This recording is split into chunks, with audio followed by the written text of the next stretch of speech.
Hi పిల్లలు, ఎలా ఉన్నారు మీరంతా? అయితే చాలా బాగున్నాను. మీకోసం ఒక మంచి కథతో మీ ముందుకు వచ్చేసాను. అది ఏమిటి అంటే తెనాలి రామకృష్ణుడి కథ. తెనాలి రామకృష్ణుని వికట కవి అని కూడా అంటారు. అలా ఎందుకు అంటారు? ఆయన చిన్నప్పుడు ఆకతాయితనంగా ఉండేవాడు. ఆయనకి అమ్మవారి అనుగ్రహం లభించింది. వాటి గురించి మనం ఈరోజు తప్పకుండా తెలుసుకుందాం అనమాట. మీకు చెప్తాను. అయితే మీరైతే మాత్రం ముందుగా లైక్ చేయండి, షేర్ చేయండి, సబ్స్క్రైబ్ చేయండి, మన ఛానల్ హైప్ చేయండి. సరేనా? కామెంట్స్ అయితే పెట్టండి. ఓకే, అయితే కథలోకి వెళ్ళిపోదామా మరి? సరే, అయితే చూడండి. తెనాలి రామకృష్ణుడు అంటే హాస్యం అనమాట. హాస్యానికి మారుపేరు. ఆయన పేరు చెప్తేనే మనకు నవ్వు వచ్చేస్తూ ఉంటుందన్నమాట. అయితే ఆయన యొక్క కథలు చిన్నపిల్లల్ని కట్టిపడేసే కథలు. అంటే పిల్లలకి చాలా ఇష్టం అనమాట ఆయన కథలంటే. అయితే చూడండి, ఆయన కథలు మనం ఈరోజు చెప్పుకుందాము. తెనాలి రామకృష్ణుడు చిన్నప్పుడు ఆకతాయితనంగా ఉండేవాడు. పిల్లలు అల్లరిగా ఉంటారు కదా, అలా ఉండేవాడు. ఎప్పుడు వీధుల్లో ఆడుకుతూ గోళీలు అవి ఆడుకుంటూ అల్లరి చేస్తూ ఉండేవాడనమాట. పిల్లలు చెట్లు ఎక్కడం, పుట్టలు ఎక్కడం, ఇలా రకరకాల అల్లరితో ఉండేవాడనమాట. ఇప్పుడు పిల్లలు ఎలా అల్లరి పిల్లగా ఉంటారో అలా ఉండేవాడనమాట చిన్నప్పుడు. ప్రతిరోజు వెళ్ళి మధ్యాహ్నం వేళల్లో దేవాలయంలో మండపాల్లో పడుకుని ఉండేవాడనమాట. అయితే రామకృష్ణుడు ఎందుకంటే మేనమామ ఇంట్లో ఉండేవాడు. మేనత్త, మేనమామని పెంచారనమాట. వాళ్ళు పిల్లలు వీళ్ళందరూ కూడా ఉండడంతోటి, మేనత్త పిల్లలు వీళ్ళందరూ ఉండడంతోటి అతనికి ఇబ్బందిగా అనిపించి ఇంట్లో ఒకవేళ ఆకతాయిగా ఉన్న ఇంట్లో పెద్దవాళ్ళు తిడతారు కదా, అందుకని ఆ పిల్లలు అల్లరి చేస్తే ఆ రకంగా నుంచి తప్పించుకోవాలని చెప్పి రామలింగడు వచ్చి దేవాలయ మండపాల్లో పడుకునేవాడు. అప్పుడు అలా టైం వేస్ట్ చేస్తూ ఉండేవాడనమాట. అయితే ఒకరోజు ఆలయంలో ఒక గురువుగారు కనిపిస్తారనమాట. "ఎందుకు నువ్వు రోజు ఇలా ఉంటావు? నువ్వు అమ్మవారిని పూజించుకో. అలా చేస్తే గనక నీకు మంచిగా చదువు అది వస్తుంది. నీ భవిష్యత్తు బావుంటుంది" అని చెప్పి చెప్తారనమాట. చెప్తే రామలింగుడు వెళ్ళి గుళ్ళలో పడుకునేవాడు కదా, ఆ యోగి వచ్చి యోగితో చాలాసేపు మాట్లాడారనమాట. అప్పుడు అతనికి అనిపిస్తుంది, "నీకు మంచి భవిష్యత్తు ఉంటుంది. నువ్వు ఇలా ఉండు. నీ జీవితం ఇలా ఉంటుంది" అని చెప్పి మంచి మాటలు చెప్పారు కదా అని చెప్పి ఆయన ఏం చేశారంటే ఒక మంత్రం కూడా ఉపదేశించారనమాట. "ఈ మంత్రం నువ్వు వెళ్ళి భక్తిగా అమ్మవారి దేవాలయంలో కూర్చొని జపించు. అప్పుడు నీకు అమ్మవారు నీకు మంచి వరాలిస్తారు. నీ భవిష్యత్తు బావుంటుంది" అని చెప్పారనమాట. అప్పుడు ఆ మంత్రం చెవిలో చెప్పారనమాట. అయితే ఆ మంత్రాన్ని చక్కగా అతను ఏం చేస్తాడంటే, "గురువుగారు నాకు చెప్పారు కదా" అని చెప్పని అతను అమ్మవారి గుడిలో కూర్చుని ఆ మంత్రాన్ని జపించుకుంటూ ఉంటాడు శ్రద్ధగా. అయితే దేవాలయంలో జపించాలన్నమాట ఆ మంత్రం. అయితే అది జపించడం వల్ల జీవితం అతనికి బావుంటుంది. చక్కగా మంచి జరుగుతుందనమాట. అయితే ఆ మంత్రం అనేది బయటికి వినిపించకుండా తెనాలి రామకృష్ణ చెవిలో ఆ యోగి చెప్పి వెళ్ళిపోతాడు కదా! అప్పుడు ఆ మంత్రాన్ని తెనాలి రామకృష్ణుడు చక్కగా శ్రద్ధగా పఠించాడనమాట. పఠిస్తే అప్పుడేమైంది, అమ్మవారు ప్రత్యక్షమవుతారనమాట. అప్పటికే పాపం ఆయనకి తండ్రి కాలం చేశాడు కదా, తల్లి మేనమామ ఇంట్లో ఉంటున్నాడు. అంచేత అతనికి ఈ గురువుగారు చెప్పిన మాటలు బాగా నచ్చాయి. ఈ యోగి ఎందుకో నాకు చెప్పారని చెప్పని అతను కళాకదేవి గుడిలోకెళ్ళి కూర్చుని చక్కగా ఆ మంత్రాన్ని జపించాడనమాట. జపిస్తూ ఉన్నాడు. జపిస్తూ ఉంటే అప్పుడు అమ్మవారు అతనికి ప్రత్యక్షమవుతారనమాట. ప్రత్యక్షమయ్యి "నీకు ఏం కావాలో వరం కోరుకో" అని అడుగుతాడనమాట. "నీకేం కావాలో కోరుకో నాయనా" అని అందమ్మ. అప్పుడు అమ్మవారు అలా అనగానే అతను, "అమ్మ నువ్వు జగన్మాతవి, నాకేమివ్వాలో నీకే తెలుసు కదా! మేమందరం నీ పిల్లలమే కదా! కాబట్టి నీకేది ఇవ్వాలనిపిస్తే అది ఇవ్వమ్మా" అని అన్నాడు. అప్పుడు తెనాలి రామకృష్ణ చాలా చమత్కారంగా మాట్లాడతాడు కదా అన్నాడనమాట. అప్పుడు హాస్యం అంటే అతనికి చాలా ఇష్టం కదా! అది హాస్యం పుట్టించే మాటలు మాట్లాడాడనమాట. అప్పుడు అమ్మవారు ఏమంటదంటే 2 వెండి గిన్నెలు తీసుకొని ఒక గిన్నెలోనేమో పాలు, ఒక గిన్నెలో పెరుగు 2 చేతులతో పట్టుకుంటుందనమాట. తెనాలి రామకృష్ణ చూపించి అప్పుడు రామకృష్ణుడు అంటాడనమాట, "నీకేం కావాలని" అడుగుతాడనమాట. ఒక దాంట్లో ఒకటి పెరుగు తాగితే నీకేమో మంచి ఐశ్వర్యం వస్తుంది. అలాగే పాలు తాగితే నీకు మంచి జ్ఞానము, చదువు వస్తాయి. నీకేం కావాలంటే అది తీసుకో అని అంటుందనమాట.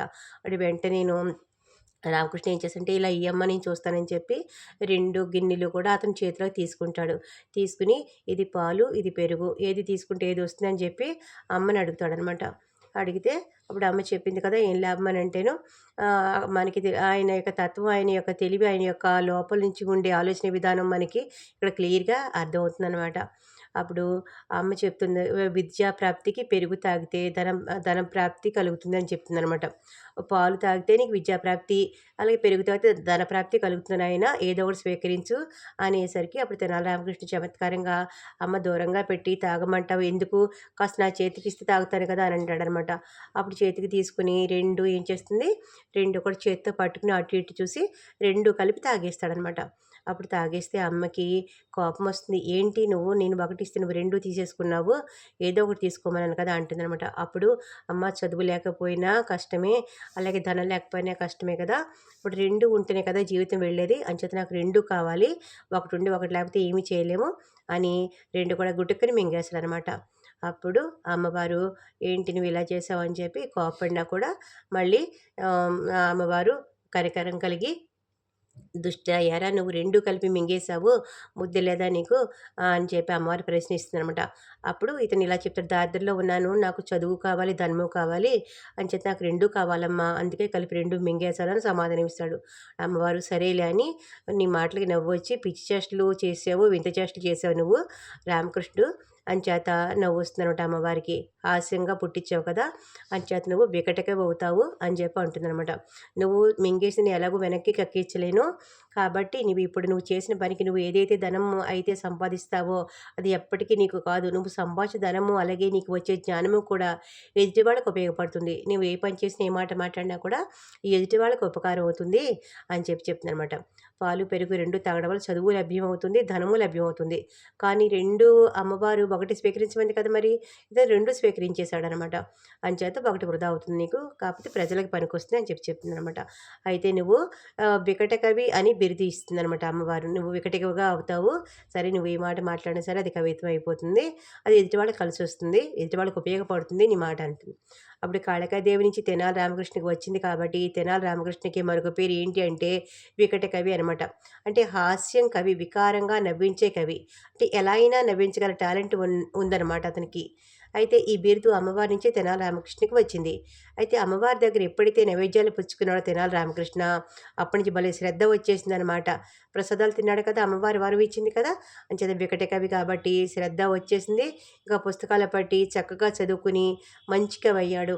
ధనము, దారిద్ర్యం అంటే అప్పటి వరకు దారిద్ర్యంలో జీవించిన వ్యక్తి కాబట్టి దారిద్ర్యం లేదు. అతని సంపాదన ఉన్నా అది ఇతరులకు ఉపయోగపడేది. అతని తెలివితేటలు ఇంకొకరిని రక్షించడానికి ఉపయోగపడేవి. కానీ అతని జీవితంలో అయితే అమ్మవారు ఇచ్చిన వరం వల్ల దారిద్ర్యం అనేది లేదు. తన వరకు, తన పిల్లల వరకు చక్కగా భోజనం పెట్టేవాడు. బట్టలు అన్నీ లోటు లేకుండా సరిపోయాయన్నమాట అతనికి వచ్చేవి. అన్న వస్త్రాలకి లోటు లేదనమాట. అతను గొప్ప మహాకవి అయ్యాడు. అలాగే ఆయన వికట కవి కూడా అయ్యాడు. ఆ వికట కవి అంటే ఎటు తిరిగేసినా కూడా ఒకేలా వస్తుందనమాట. తిరిగేసి ఎటు చదివినా కూడా వికట కవి అనే చదవగలము. పేరు మారదనమాట. టమాటా ఎలాగో అలాగనమాట. సేమ్ ఇది కూడా అంతే. ఎంత విచిత్రంగా ఉంది కదా ఆ పదం. అమ్మవారు ఇచ్చిన బిరుదు అన్నమాట వికట కవి అంటే. తెనాలి రామకృష్ణ వికట కవి అయితే ఎలా చదివినా వికటంగా ఉంటుంది అని, ఆయన కవిత్వాలు అనేవి చాలా నవ్వించే రకంగా ఉంటాయి కాబట్టి ఆయనకి ఆ పేరు వచ్చిందనమాట. ఈ వీడియో కనుక నచ్చినట్లయితే ఈ తెనాలి రామకృష్ణ సీరీస్కి మీకు నచ్చినట్లయితే మీకు ఇందులో చాలా ఇంపార్టెంట్ విషయాలు ఉన్నాయి. అవన్నీ పిల్లలకి వినిపించండి. అయితే మీ ఫ్యామిలీ మెంబర్స్ కూడా షేర్ చేయండి, లైక్ చేయండి. ఇలాంటి ఇంట్రెస్టింగ్ వీడియోస్ ఇంకా కావాలంటే మీరు కమెంట్ సెక్షన్లో కమెంట్ చేయండి. ధన్యవాదాలు అందరికీ.